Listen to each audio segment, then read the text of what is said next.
Hi, everyone. Welcome to the Internet Court of Truth at TruthCourt.net. We're glad to see you here today. We're glad to see all the interest that we're generating here with this project. And we thank you very much for inviting us into your space to show it to you. So what is this all about? We've all read on the internet many things that we're not sure of in the media, many things that you wonder about whether they're true or not. Well, what TruthCourt is a platform for anyone to explore these kinds of claims and statements and to get some kind of handle on whether they're truth or lies. The way we do it, it's a pretty straightforward process. It's based on a traditional Western-style civil court with the plaintiff and jurors. And here's how the process works in a few words. First thing is to identify something that you've read or heard in the media or online that you question. The next thing, go to TruthCourt.net and, acting as a plaintiff, file a case proposing whether you think the claim or statement is a truth or a lie. Now, you're going to file a case against the statement, not against a person, but against a claim or a statement. And when you enter the case, you're going to have to put some information into the system so that your jurors will have something to read, to go on, to make their decisions. And the way you do that is you're going to put a description in of what's happening, a URL of where you found this lie or truth, and you're going to answer 8 universal verdict questions.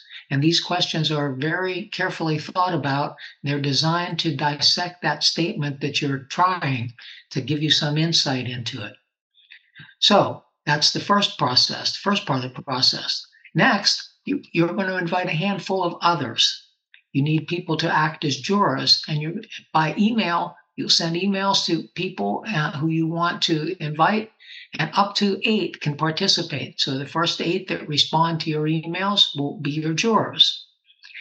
And what do the jurors do? Well, they're going to go to the same platform that you're on, and they're going to answer the same 8 questions about your proposed truth or lie. It's the same thing. So everybody is going to be on the same page. When it's all done, you're going to find out what the jurors think about your claim. And you're going to learn not only what they think, but you'll have some insight as to why they think that way. So I think you can be prepared to be surprised. If you wish, you can make that trial that you just did with your jurors, you can make it public on social media with the touch of a button. It's very simple, and only you have the ability to share that case's results. What's more, any case can be retried. And what that means is by clicking a button, the system will set up a new case based on the prior one, using it as a template. You'll be able to edit the details if you wish after you create it, or if you want, you can retry the same case exactly as it was, but with a different set of participants. Now, let's make clear what we do, what TruthCourt does. It provides a platform for conducting cases. The platform's role is only to facilitate the process. TruthCourt does not influence the content of the cases or the answers to the questions. All of that comes from the participants. That's their input. TruthCourt has nothing to do with that. So anything that's in there emerges from what the participants do when they're involved in the case. For more comprehensive details about this or how it works, go to TruthCourt.net. You'll find some links to some previous trials on the homepage there, and you'll be able to find out some more information about how it works. Okay, so today what I'm going to do is I'm going to act as a plaintiff, and I'm going to show you a case that I did, and I've invited some jurors, and they're waiting here on Zoom to do their thing with answering the 8 questions. So I'm going to share my screen here, and I'm going to go to TruthCourt. And there you go. You should be seeing my case. And I've called my case, Eliminate Sports from Schools. This is kind of a controversial position. And it's an interesting thing that I've come across that I want to talk about. I want to get other people's opinions about this. Before I do that, let me point out to you very briefly what you're looking at here. Okay, you see at the top the case name, Eliminate Sports from Schools. If you look over here in the left-hand column, that's called the status column, it tells you where we are in this case. It's a trial in progress. The next step will be to join this conference call if you're a juror, the case date, when the trial ends. Here's the conference link that I sent out to everybody, the Zoom link, so they could participate with me live. I have 3 jurors who have accepted my invitation, and 1 juror has already finalized his or her verdict. In the right-hand column, you see the verdicts over here. These are the 8 questions we're going to all answer. In the middle column is the details, the case details. So we're going to go through that, and this is where we're going to talk exactly about what the case is about and why I've chosen to specify or to focus on certain points. Okay, the name of the case, Eliminate Sports from Schools. The category, what kind of lie or truth is this? And I think the category that I'm calling is a sports builds character lie. I think that is probably not true based on what I've discovered here. Now, you see accusation here, and I'm going to unpack it so you can see the whole thing. And let me briefly go over what the case is about. I found an article in the Journal of Inquiry and Action in Education, so a paper that makes a strong case against the inclusion of organized sports in educational venues in the United States. Now, I've written a summary that I've included here below of that article, but I also encouraged all my jurors to go to this link and read the full text of the article. It's not a very long article. It's about 4 or 5 pages, but I encouraged everyone to go read that so they'd know exactly what I was talking about. But here's my summary of what the article says. It's talking about rethinking the notion of sports in schools, and particularly in high schools and middle schools. And what the article says is the proliferation of sports in educational institutions poses significant challenges for young athletes. While the positive aspects of sports are frequently praised, the negative aspects are often unnoticed. This article argues for the removal of sports from schools due to their detrimental impact on the moral, physical, and social development of youth. Pretty strong stuff. Let's see how they show it. Okay, it says that there's a pervasive influence of sports. Sports deeply permeate educational institutions from junior high to high school, and we all know that. Anyone who went to public school knows that there's a lot of focus on sports in those schools. And that exerts increasing pressure on students to participate in those sports. Well, not everybody can participate, so what about the ones who don't participate? They're kind of left out. The elevation of athletes in schools underscores the elevated status of sports in education. Everybody knows that the number one person in school is the quarterback of the football team, or the champion wrestler, or the number one basketball player. This phenomenon stems from the widespread societal emphasis on sports, and we know this is true also, leading to a range of real and potential issues for students associated with sports cultures in school. Now, the author of the article set it up as strike 1, strike 2, and strike 3 about sports in schools. So let's look at strike 1 and character development. There's a claim that sports fosters a positive character development.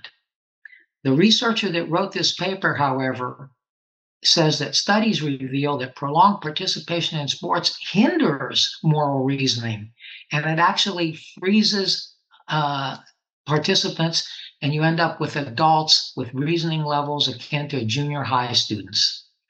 Moral callousness is particularly pronounced in team sports. And the article says it especially impacts female athletes, and it impacts them in a negative way.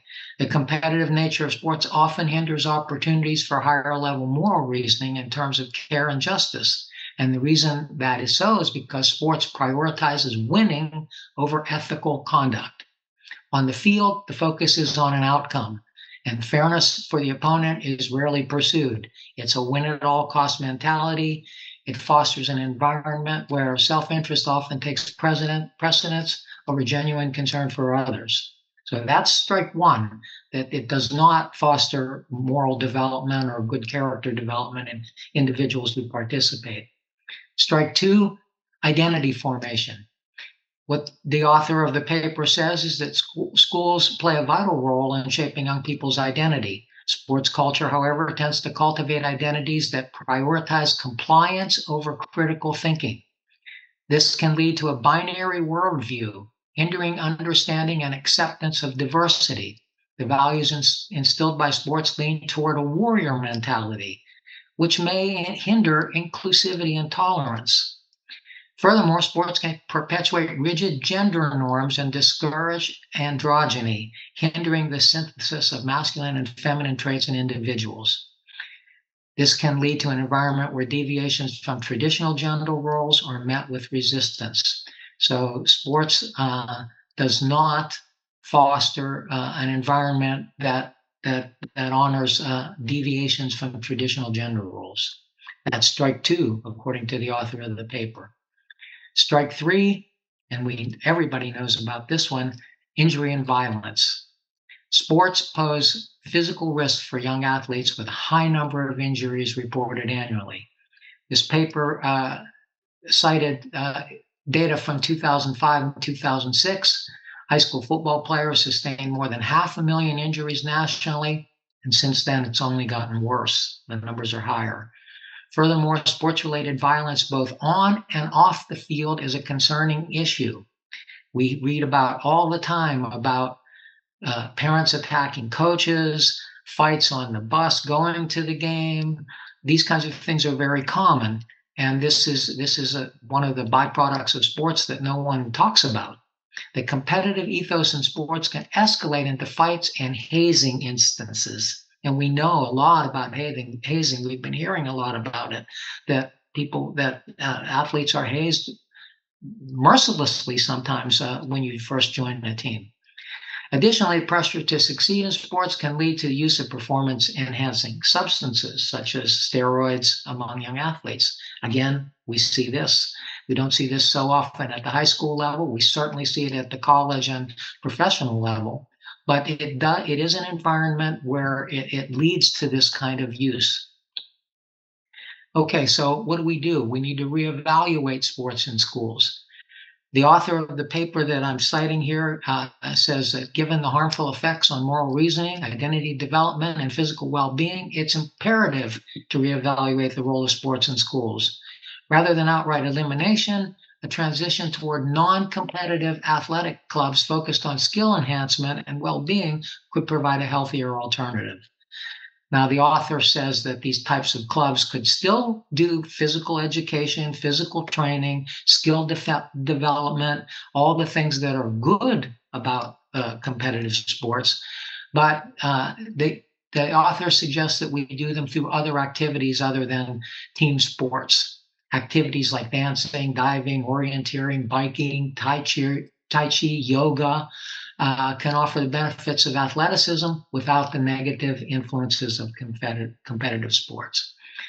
So the author concludes saying it's crucial to question why sports continue to have a place in schools when they have such a detrimental impact on young people. Sacrificing the well-being of many for the benefit of a select few athletes seeking professional careers is an unacceptable trade-off.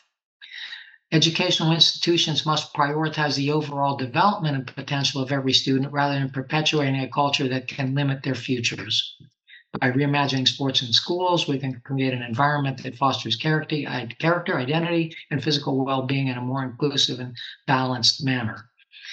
One thing also that is not included in this paper, and it's something that I would think is rather important too, is the notion of funding.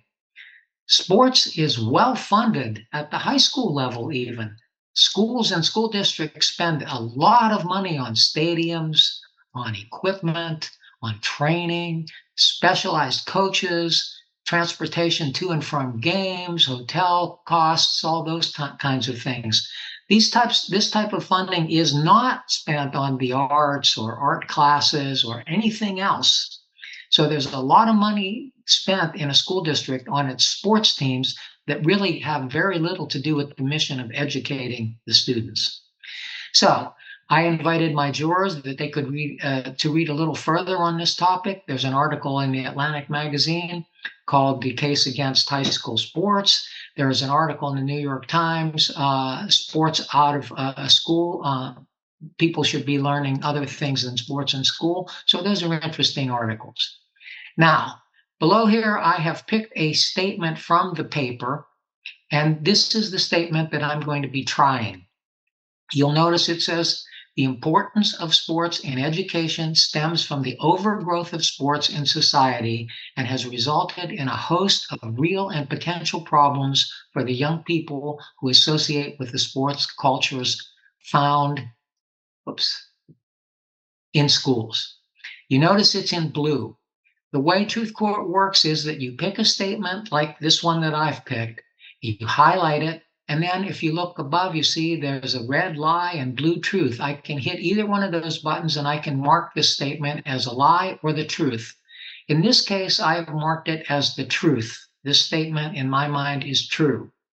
At the very bottom of the column, you see the URL, and this is where the paper is that I'm quoting. That's the paper that this whole article, this whole trial is based on. Okay, so I'm going to collapse this column and go back up to our verdicts. And I'm going to run through my verdicts real quickly, and then I'm going to let some of the jurors, if they have anything to say about this, let them chime in. Okay, is it the truth? I say yes, it's the truth. I'm 90% sure. And what I'm saying by the it is get the truth is this highlighted in blue section here. Is it the truth? I say yes. My support for that is most of the positive personal and social aspects attributed to sports are unproven, overstated, or subverted by the culture of sports as it exists today. Okay, that's my answer to that question. We're going to go over the jurors' answers in a minute. Is it the whole truth? Well, I'm saying that yes, it's mostly the whole truth. So I guess that's really not the whole truth if it's only mostly, but I think it's mostly the whole truth. The statement is mostly true. Sport culture creates understandings of the world and self that are frequently at odds with the civic mission of schools in a democratic society. Teaches kids how not to be good citizens on some levels. Is it nothing but the truth? I say yes. I'm pretty sure of that. While there are other considerations, the statement is substantially wholly true. Organized team sports should be taken out of schools due to the deleterious effect they have on the moral, physical, and social development of youth. That's my answer to that. What is the deceit in this whole issue? The deceit is that organized sports in schools are beneficial to youth development, when in fact they are mostly not beneficial and in fact are harmful. Although the unproven and questionable positive, and that's with scare quotes there, elements of sports are routinely touted, the easy to prove negatives are glossed over and dismissed. There are many negatives to organized sports in school, but they're being glossed over. So that's my answer to what is the deceit. Is this deceit or truth intended? I say yes, it is. And for my text, I'm saying it's as though adults have collectively decided it's permissible to sacrifice the integrity of many children's lives in order to make sure that a small number of athletes have the opportunity to play the game in hopes of eventually playing at college or professional levels. It's putting an emphasis on a very few students in school, and it's to the bad effect to the rest of the students. What's the motivation behind the truth or the lie? Well, I believe the author is motivated by the desire to inform and educate the public about the harmful effects of organized school sports. And my supporting text on that statement is, people say it's only a game, but it ceases to be a game when it damages or limits children's emotional, social, and psychological futures. Organized sports should not be housed in an institution that's supposed to prepare children, students for lives of possibility and promise. Organized sports doesn't do that. What's the social acceptability of this statement, of what I have marked here? I say it's acceptable. 100%. Not only is it acceptable, it's desirable that this information is available to parents of young people. They should know what some of the bad effects of this type of thing are. And finally, the last question, what label would improve the social acceptability of the truth or lie?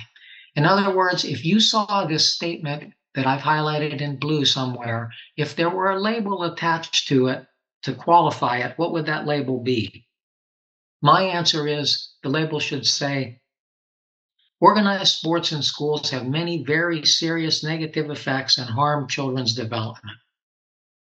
And below, I've listed some of the alternatives that the author has proposed, athletic clubs to allow students to work together under the guidance of a coach and enhance skills, ability, finesse, and some of the other things that they could do instead of having organized team sports. Okay, that is my case. And at this point, I would invite the jurors who are here to go ahead and if anybody has something to say, please, now is the time to do it. Anybody? Yeah. So I'm actually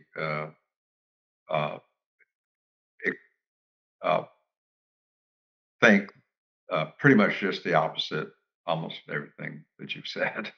Um, the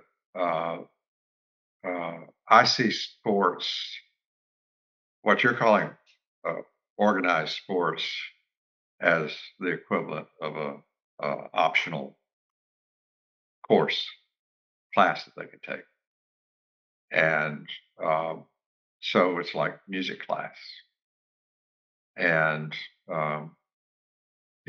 some people are no good at music. Period. Okay, they just can't do it. Okay, but somehow we think that music class is good for the people who have a real interest in music, and and there is a very serious competitive thing there because the people who are good at music are showing up the people who can't do it. Okay, and so there are lots of courses that kids get, particularly in high school, that are optional courses, and this is precisely in that area. And it is good for kids who have, so they're different. Everything is not football. So football is one particular. Depends where you live. That's not true. So I know in high school there was as much interest in my high school anyway in tennis, and this was in the pre-soccer years. But soccer today is an organized sport in most high schools, if not pretty much all today. The You mentioned wrestling, and that wrestling is an individual sport. It's not. I know it's operated like teams, but it's not a team sport. Track and field is a perfectly good sports that are challenge yourself sports, and you're only going to do as good as you can do. But it's not a now there are versions of track. What's it called, where you do the handoffs? Relay racing. Yeah, relay racing, where there's some amount of competitive team stuff going on there. But largely the people in track and field are not particularly interested in, a competitive team sport aspect of sports. So I think that this is a good, I do agree that if you required everybody to be on the football team, I don't know how you do that, that all of a sudden, you got a problem. Now, if in phys ed you have some activities that are touch football, that seems to be fine because phys ed is sort of like a generic try these sports out type thing or try these things out.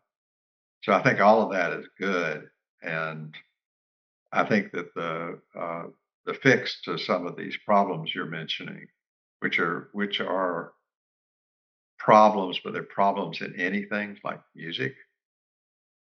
You know, think about the people like, and I was one of these people who would have loved to play piano or do music, but like Feynman, I am completely incapable of it.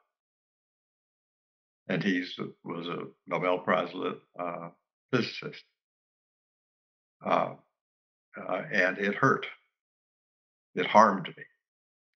And so, should I be demanding that music not be taught in any school because it harmed me? No, I shouldn't, because it doesn't harm some people. Some people, it's actually something that they want to do, and they typically want to do it because they're good at it. So that's my sort of view on. So you'll see that I'm the opposite of yours, almost down the line. Okay. Does anybody else want to speak? Okay. All right. Well, Bob, I would. You made some very interesting points. I would question your analogy of music. I hardly have ever heard of an oboe player getting a concussion from blowing the oboe too hard. Or rarely does the weak kids get stuffed in their locker by the bass section of the chorus. But again, I'm not sure that's a good analogy, but you do make a lot of oddly, I've never heard of that in track or things. I mean, there are other sports that you can do. If this is just about football, we can have that discussion. But that's not what you're saying. You're saying get rid of all sports. Okay. All right. Anybody else? All right. Well, let's go over the verdicts here at this point. And let's see what other folks said. So we know Bob we still have one juror who has not finalized. Oh, I see. There are only two here who have accepted. Okay, good enough. All right. Let's see. So juror 1, is it the truth? Juror 1 agrees with my statement and says slightly different. If you'll notice, the two icons are a little bit different. My icon up here has the copy symbol and the word yes beside it. This one just says yes, so that means they've said the same thing, but they're not exactly the same. This juror says yes with a confidence level of 75% and says highly publicized competitive team sports at schools do encourage in-group loyalty, authoritarianism, tribalism, and a zero-sum mentality while decreasing the time and social attractiveness of academic pursuits, which have a far higher chance statistically to lead to a reasonably enumerated career. That's basically, I agree with that. I think that's what I'm saying. But juror number 2 says, no, that's not the case. It's not the truth. Sports in schools, the question of whether students interested in sports have a teacher assigned to this optional class, like music class. Yeah, well, I guess it's optional. I suppose that is true. It is an optional pursuit. You don't have to do it. Is it the whole truth? Again, juror number 1 says no. And juror number 2 also says no. Let's see what juror number 1 says. Juror number 1 says it's not the whole truth, 50% confidence level.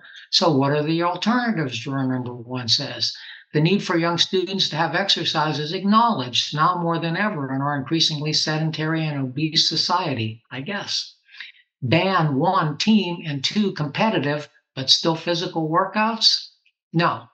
That might leave only physical education, in which each student, depending on age, morphology, health, etc., would be given a range of speed, strength, endurance, etc. goals and given training schedules to attain them and be graded on how far they reach them. But note that this would be on an individual course of study, not nurturing the care and justice moral components, which are needed to move from warrior identification towards citizen identification. This is a very thoughtful answer that points out some of the difficulties in moving away from sports and where it may leave, where there are some gaps that would not be addressed and just abandoning it altogether. Let's see what juror number 2 says. Juror number 2 says, no, it's not the whole truth, 95% sure. The idea that people are forced into sports due to their emphasis in other areas is no different from the idea that people are forced into music because there are professional musicians. Well, I can appreciate this viewpoint. I'm not sure it's as good an analogy, but we can have that argument at another time. But I can see that that's a viewpoint. Okay, is it nothing but the truth? I say yes. Juror number 1 says yes. Juror number 2 says no. Juror number 1 says the need for the balance between tribal zero-sum mentality and fair negotiated common ground is a matter of more or less disasters lurking on both ends of the spectrum. I think there's a word missing there. Let's start again. The need for the balance between tribal zero-sum mentality and fair negotiated common ground is a matter for more or less disasters lurking on both ends of the spectrum. Just ask highly trained physicists how much of a dog-eat-dog world they encounter in their professional lives. That is very true. Such as the saga of the discovery of the structure of DNA. I believe you're referring to the Watson-Crick thing. It was a very... Well, that wasn't them per se. That was the context in which they did it. Yeah, it was a very, that's a very good comment as well. Okay, juror number 2 says, is it nothing but the truth? And juror number 2 says, no. As above, some students find sports something they really want to learn how to do with an instructor to help them. Okay. All right, what's the deceit? The deceit is, let's see, juror number 1 says, the deceit is that organized sports in schools are beneficial to youth development when in fact they're not. That's copying mine and copied my supporting text, but with a different confidence level for juror number 1. Juror number 2 says, what is the deceit? The deceit is that the lie is misleading. The juror number 2 thinks that this comment highlighted in blue is a lie and it's misleading. The deceit is that sports is overemphasized. It is overemphasized for people who like sports, but not for people who don't care. Well, I'm not sure I agree with that. Is the deceit or truth intended? I say yes. Juror number 1 says yes, and you can see that the icon to the right of my name or plaintiff here is a copy symbol, and yes, exact same icon in juror number 1, so we don't have to look at it. It's the same as mine. Juror number 2 says, is the deceit or truth intended? Juror number 2 doesn't know, with a confidence level of 60%. What's the motivation behind the truth or the lie? Juror number 1 has copied my answer exactly. You can see the identical icons. Juror number 2 has something different. Juror number 2 says the motivation is to persuade you to hate something or someone. Okay. I'm not sure I agree with that either, but that's that juror's opinion. And what is the social acceptability of the truth or lie? I say it's acceptable. Juror number 1 copied my answer and says it's completely acceptable, 100%. Juror number 2 says it's unacceptable. This really misses the point that sports education as optional education to emphasize is as good as many other optional classes. Well, again, I disagree with that. I think that there's a qualitative and a quantitative category difference between sports and other types of electives that you would take in school. What label would improve the social ability? There's my answer. Juror number 1 copied my answer exactly. Juror number 2 has something different. Juror number 2 says, this assumes that sports education is not of interest to some students and that sports education has no value for them. And that's a reasonable label to put at this blue highlighted thing. So that's a good label. It's not one that I would put, but I can understand where that label comes from. Okay, so that's the case. You see how it works. Now, if you take a look over here at the color bars, you'll see that there's my opinion and two other jurors' opinions. Blue is yes, red is no, yellow is don't know. So I can look at the color bars and I can see that one person said no and the rest, 2/3 said yes. And again, you can look down at the color bars and see, get a general idea of what the jurors have said. Okay, so that's how you do a case in truth court. And I'll point out real quickly here, I mentioned this earlier, but if you look at the top, there's a share button and a retry case button. You can share this case. All I would have to do would be to click the share button and it would let me share it to whatever social media platform I use. I can hit a retry case button and the system will set this case up again using the original case as the template and let me make some edits to it if I wanted to, or if I want to change my mind based on what I learned from this case and invite different participants if I wish. All right, so that's it. That's how it all works. So what I'd like to do right now is to ask you to please go to truthcourt.net, sign up if you're not a member, become a member. It's easy, it's free, might take a couple of minutes, and then you can try your own case. You can bring your own questionable things that you're wondering about that you read or hear, and you can invite folks to be jurors and you'll get their input and their insight into that issue.